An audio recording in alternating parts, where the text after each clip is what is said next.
Hi, this is Chip Conley, and I am coming to you from MEA in Baja.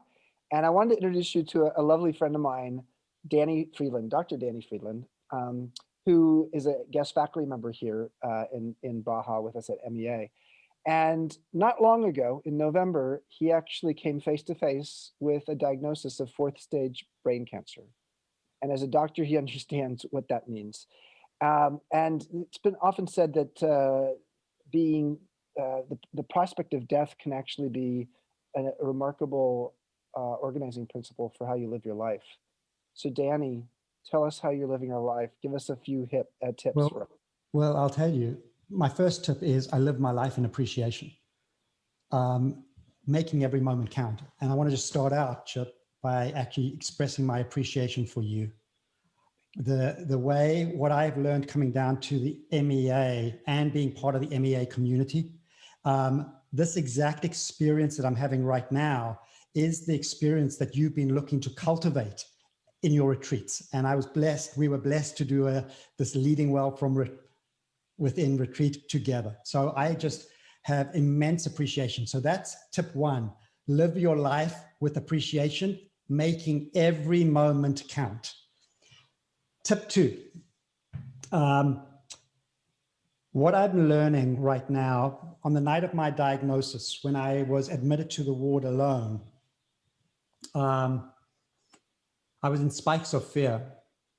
And the reason why I'm in a place of flourishing abundance, in a place that Chip, you've described as the full bloom of a flourishing modern elder. And I'm very well aware that our time is contracted. So I'm now, it's as if like I'm 85 in terms of, but I am in the full bloom.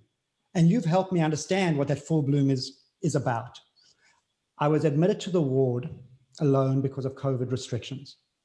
And the brain, a lot of what I talk about in my work is the neuroscience of conscious leadership. And so it's an awakening of conscious leadership, that the brain goes into default questions.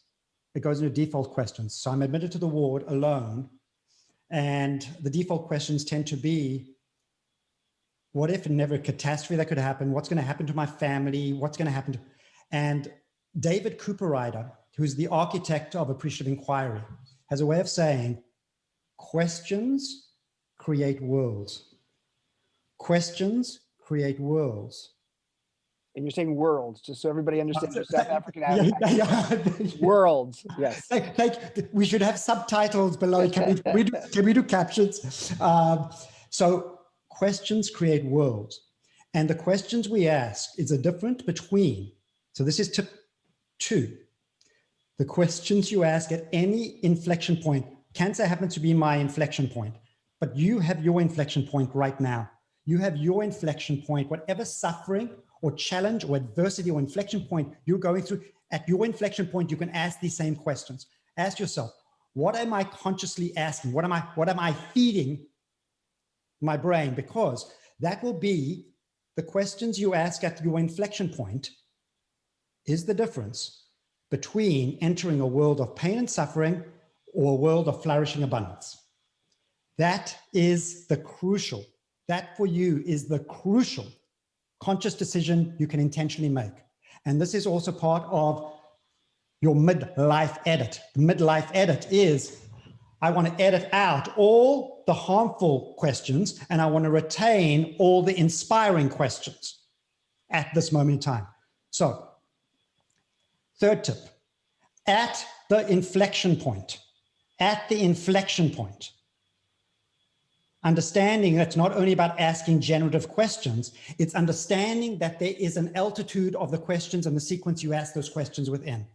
So if you can find a sufficiently high altitude question, you can cascade down from that high altitude to touch down in practical terms on the ground and make a difference in your life. So that night, I had the wherewithal to catch what my brain was doing.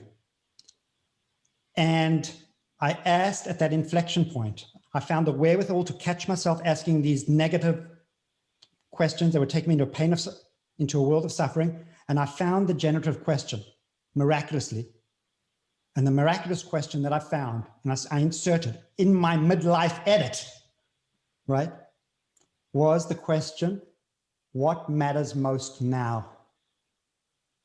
And in the context of my life being shortened, a natural answer came that then led to new questions. The natural answer came, if your life is shortened, make every moment count. That was the answer that came.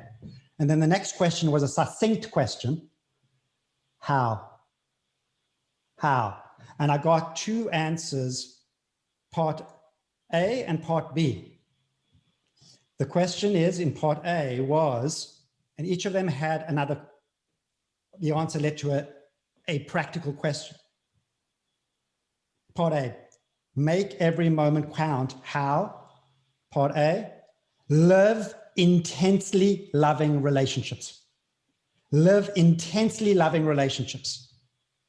What does that mean? And then the question over there is how? Be very intentional to having each touch point in your life, be engaged in a cycle of receiving and giving love with another. And when I say another, if you're in prayer, be intensely in the cycle of receiving and giving love with however you experience your connection with the divine.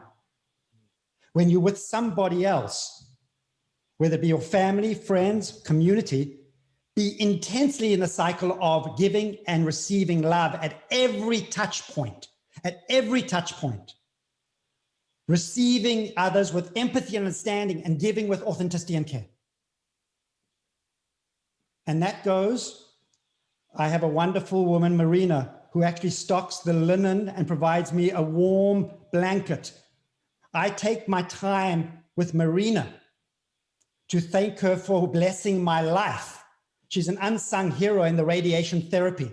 Every moment is a touch point, every moment, down to casual moments. Touchdown in very intentional receiving and giving love, because every moment counts right now. Part B was being very intentional to want to leave a legacy with my work. And I've touched down in the Living Well from Within YouTube channel. And there's a playlist that we will provide a link to where you will understand the purpose of that. Have I served well, Chip? You have served intensely, passionately well as a guide for people to understand what's it like to feel that you have your life shortened. Maybe it will be extended if we're lucky, Danny, that you're going to be here longer than the average, which would be 15 months. I believe you will be longer than that, for sure. But what I really appreciate is how much of a sense of purpose you have in the work you're doing right now. And you're passionate in that purpose. Yeah. So the meaning of your life is to find your gift. The purpose of life is to give it away. Yeah. You are giving it away. Yeah. And for those who want to learn more, we have a 2-part series on Wisdom Well with an interview with Danny, answering more questions. And there's a link in there that will help you to know how to go to his YouTube channel and binge watch Danny every single day since he's gotten his diagnosis. Danny, thank you so much. Love you so much. And looking forward to seeing you. And all I can say is I'm on this journey with you. You're not alone. I so appreciate it. Thank you for the blessings of not only contributing to my life richly, but I want to just thank you on the rest of the MEA community for actually blessing us all with your wisdom. It is just a joy of joy to get your daily missives. I drink that up as nourishment for my soul. So thank you for the work that you're doing in the world. All right. Well, thank you.